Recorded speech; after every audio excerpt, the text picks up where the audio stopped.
கஜமுக கணபதி வருகின்றார், சுண்டலியுடன் வருகின்றார், கஜமுக கணபதி வருகின்றார்.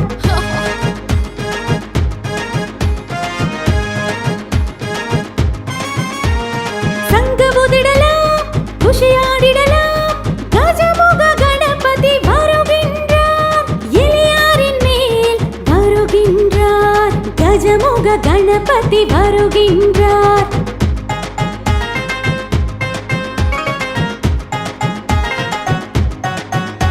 சிம்மாசனம் செய்வோம், கொல்கட்டை செய்வோம், கணேசனுக்கு மிகவும் பிடிக்கும், அவரை துதித்து மகிழ்வோமே, கஜமுக கணபதி வந்தாரே.